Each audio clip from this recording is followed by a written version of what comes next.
terakhir pembahasan kita dari kitab Bulughul Maram ini masih di salat tahajud. Hadis terakhir di bab tentang salat tahajud. Bismillahirrahmanirrahim. Kalau di saya hadisnya 297 sebelum masuk ke bab witir. Bismillahirrahmanirrahim. An Abi Hurairah radhiyallahu anhu qala, dari Abu Hurairah, semoga Allah meridhoinya, beliau telah berkata, qala Rasulullah sallallahu alaihi wasallam, telah bersabda Rasul sallallahu alaihi wasallam, afdhalus salati ba'dal fardhati salatul lail, akhrajahu Muslim. Kata Rasul sallallahu alaihi wasallam, afdhalus salati ba'dal fardhah, salat yang paling utama setelah salat 5 waktu adalah salatul lail, yaitu salat malam. Ini menunjukkan pertama keutamaan sholat fardu, bahwa tidak ada sholat sunnah apapun dimanapun yang bisa menyaingi keutamaan sholat fardu. Jadi sholat fardu lebih utama dibandingkan sholat sunnah apapun. Ini ada sebagian saudara-saudara kita sholat fardunya enggak, tapi sholat sunnah dikerjain. Dia tahajud menjelang subuh tidur, bangun-bangun jam 6, itu lewat. Jadi mengutamakan tahajud tapi meninggalkan yang fardu. Nah, ini keliru. Jadi sholat tahajud utama, tapi masih kalah utama dengan sholat fardu. Sholat fardu apa misalnya dekat dengan tahajud? Ya subuh, ya isya, dan juga sholat-sholat fardu yang lainnya. Apalagi Idul Fitri doang ya, Idul Fitri sholat, subuhnya dia nggak sholat. Takbiran, wah, keliling kemana-mana, kesiangan subuhnya, nggak sholat. Tahu-tahu sudah 6:30, langsung ke lapangan sholat Idul Fitri. Nah, ini ngaco, nggak bener. Ya. Kita nggak bicara mendingan dia subuh. Itu kan mendingan puasa di Idul Fitri daripada nggak sama sekali. Enggak. Kalau bisa subuh, lalu sholat sunnah. Jadi sholat sunnah apapun itu tidak bisa menggantikan kedudukan sholat fardu. Jadi sholat fardu tetap lebih utama. Itu pertama. Yang kedua, sholat sunnah setelah fardu yang paling utama adalah sholat di malam hari. Kenapa sholat di malam hari? Pertama, karena sholat di malam hari itu wan nasu niyam. Kebanyakan manusia malam itu ya tidur, istirahat. Karena siang habis bekerja, malam lelah, istirahat tidur. Waktu yang mestinya dia pakai istirahat untuk dia, berarti kan dia korbankan waktu istirahatnya untuk Allah. Maka Allah menghargai betul. Jadi Allah itu mensifati dirinya dengan syakirun. Syakirun itu artinya yang maha bersyukur. Kenapa Allah maha bersyukur? Emang siapa yang memberi sesuatu kepada Allah? Allah nggak butuh pemberian. Tapi kalau ada orang mengorbankan waktunya, tenaganya, pikirannya, hartanya untuk Allah sekecil apapun, itu sangat dihargai oleh Allah Subhanahu wa taala. Beda dengan manusia kadang-kadang, alah cuma segitu. Jadi kita agak kurang menghargai pemberian orang. Masa cuma segini saya dikasih? Kita itu kurang menghargai. Tapi Allah itu sekecil apapun kita berikan kepada Allah, itu sangat dihargai oleh Allah. Apalagi sampai mengorbankan waktu istirahat. Hak kita istirahat. Inna lil aini hak. Mata itu punya hak. Apa hak mata? Istirahat, tidur. Pikiran istirahat, fisik istirahat, itu haknya dia. Tapi kita korbankan hak kita itu, kita dahulukan Allah. Di situ Allah Subhanahu wa taala menghargai betul salat malam, sehingga salat malam menjadi afdhalus salati ba'dal fardhah. Salat sunnah yang paling utama setelah salat wajib. Yang kedua, kenapa salat malam? Karena di salat malam itu Rasul sallallahu alaihi wasallam sampaikan dalam hadis qudsi, ya, Allah turun di sepertiga malam terakhir ila sama'id dunya, ke langit dunia. Nah, kita tidak bahas bagaimana turunnya, apanya yang turun. Nanti jadi perdebatan panjang lagi, ribut lagi tuh. Yang jelas hadisnya seperti itu, Allah turun dengan tanpa kita pertanyakan bagaimana cara turunnya, terserahkan kepada Allah Subhanahu wa taala. Di sepertiga malam terakhir Allah turun. Lalu Allah Subhanahu wa taala mengatakan, hal min taibin atubu alaih. Ada enggak yang bangun di sepertiga malam bertobat, aku terima tobatnya. Hal min mustaghfirin aghfiru lahu. Ada nggak yang istighfar, minta ampun kepadaku di sepertiga malam terakhir, aku ampuni dia. Wahal min sa'ilin, ada nggak yang sedang meminta kepadaku, maka akan aku penuhi, aku kabulkan permintaannya. Dan itu hanya ada pada sepertiga malam terakhir. Maka kalau kita sholat di malam itu, bangun di malam itu, lalu kita bermunajat kepada Allah Subhanahu wa Ta'ala, itulah merupakan seafdal-afdalnya waktu. Nah, karenanya Abdullah bin Mubarak, jika Anda, kata beliau, jika Anda menginginkan sesuatu, kerja pontang-panting siang malam, kaki jadi kepala, kepala jadi kaki, tapi tidak bangun malam untuk minta kepada Allah, berarti Anda belum serius meminta itu. Wah. Ada anak muda, Ustaz, saya pengen banget menikah. Saya selalu berusaha bekerja keras. Saya sudah cukupi materi saya. Pokoknya segala macam cara saya lakukan supaya saya bisa menikah. Tapi nggak bangun malam. Berarti kita katakan ente belum serius mau nikah. Karena belum bangun sepertiga malam. Gitu. Nah ini Rasul Sallallahu Alaihi Wasallam katakan, afdhalus salati ba'dal faridah salatul lail. Bahkan dalam riwayat Bukhari dan Muslim dari Abdullah ibnu Amr, Rasul Sallallahu Alaihi Wasallam mengatakan, inna ahabbas siyami siyamu Daud, inna ahabbas siyami ilallahi siyamu Daud, wa ahabbas salati ilallahi salatu Daud. Puasa yang paling disenangi oleh Allah Subhanahu wa Ta'ala adalah puasanya Daud.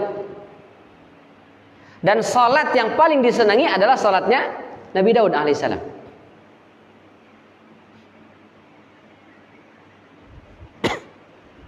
Kalau puasa Daud kita ngerti Ustaz. Hari ini puasa, besok enggak, lusa puasa lagi, selang-seling. Kalau salat Daud bagaimana? Subuh salat, zuhur kagak, asar salat, apa begitu atau bagaimana? Bukan ya. Jadi kalau puasa Daud selang-seling, kalau salatnya Nabi Daud alaihissalam itu adalah di sepertiga malam pertama beliau tidur, sepertiga malam akhir, atau sepertiga malam kedua, jadi sepertiga malam itu dibagi, atau malam itu dibagi tiga, sepertiga malam pertama untuk tidur, sepertiga malam kedua dipakai untuk bermunajat kepada Allah Subhanahu wa Ta'ala, sepertiga malam menjelang akhir dipakai untuk tidur lagi. Itu Nabi Daud alaihissalam. Jadi sebelum waktu fajar itu beliau sempatkan untuk tidur. Nabi Shallallahu Alaihi Wasallam pun melakukan itu. Jadi Rasul Sallallahu Alaihi Wasallam selesai qiyamul lail, setelah itu tidur sebentar menjelang subuh. Nah itu yang afdal. Itu yang afdal. Tapi pastikan tidurnya jangan sampai bablas. Maka Rasul Sallallahu Alaihi Wasallam tidurnya tidur ringan saja, berbaring di atas lambung kanan apa kiri? Lambung kanannya. Kalau udah ngeletak begini, ada calon lewat itu, hati-hati. Atau kalau kita sholat malamnya di masjid, nah itu lebih aman karena pasti kedengeran azan. Tapi kalau di rumah, nah itu udah ketar-ketir kita ya, takutnya kelewat. Ya pasanglah alarm. Tapi itu yang afdal. Kalau nggak bisa seperti qiyamul lailnya Nabi Daud alaihissalam, ya sudah, berarti qiyamul lailnya bangunnya menjelang subuh. Kalau sekarang subuhnya 4:30 lewat, berarti jam 4, 3:30 udah bangun, siap-siap, jam 4:30 kurang 1/4 udah mulai start sholat, nah selesai 4:30. Ya, sehingga dengan subuhnya dekat, udah nggak perlu tidur lagi lah ya.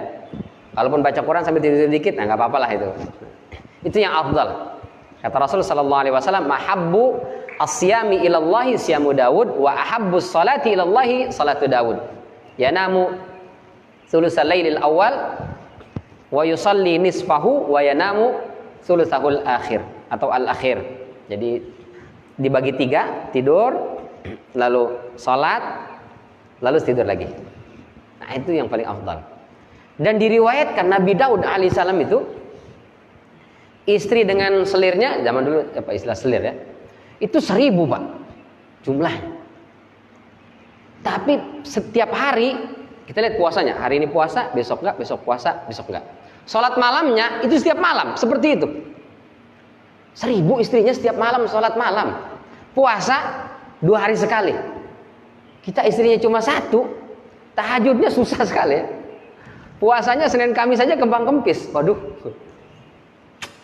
lalu berharap pengen dapat surga bersama Rasulullah ya. Ya Allah, jauh. Ya tapi nggak apa-apa, kita tetap berharap ya. Meski begitu, meski ibadah kita jauh, tetap berharap. Tapi kalau bisa, yuk sama-sama kita perbaiki ibadah kita. Kita perbanyak ibadah-ibadah sunnah kita.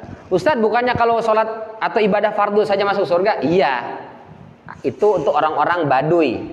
Orang Baduy itu yang tinggalnya di pedalaman, dalam tanda kutip uncivilized, kurang berpendidikan. Nah itu dia datang ke Rasul, ya Rasul, bagaimana menurutmu kalau saya mengerjakan yang wajib-wajibnya doang, nggak saya tambah-tambah lagi dengan sunnah, bisa masuk surga nggak? Kata Rasul, iya bisa. Oh senang banget dia pergi. Ini disaksikan oleh para sahabat, tapi tidak ada satu sahabat pun yang tinggal di Madinah yang terpelajar, yang berpendidikan, yang berpikiran maju, yang asik kalau gitu saya pardonya doang deh, nggak ada. Mereka tetap menambah dengan yang sunnah-sunnah. Mereka bertanya, ya Rasul, sunnahnya ini bagaimana? Saya mau ngikut juga. Semuanya dikerjakan. Subhanallah. Jadi kalau level-level ngerjain yang pardu-pardunya doang, nah itu level keimanannya, levelnya sama seperti orang-orang Baduy, orang-orang pedalaman itu. Nah kita nggak mau itu, kita mau kejar.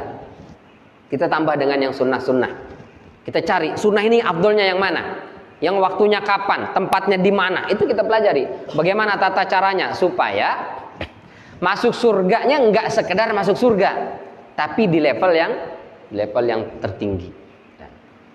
Masuk surga, tapi surga yang mana? Wallahu alam.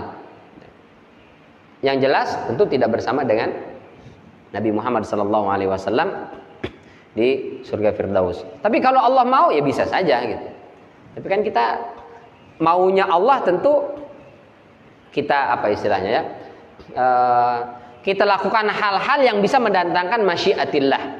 Ya, kita melakukan ibadah-ibadah yang banyak, menambah dengan sunnah-sunnahnya, sehingga kemudian Allah pun memantaskan kita untuk masuk surga bersanding dengan Nabi kita Muhammad SAW.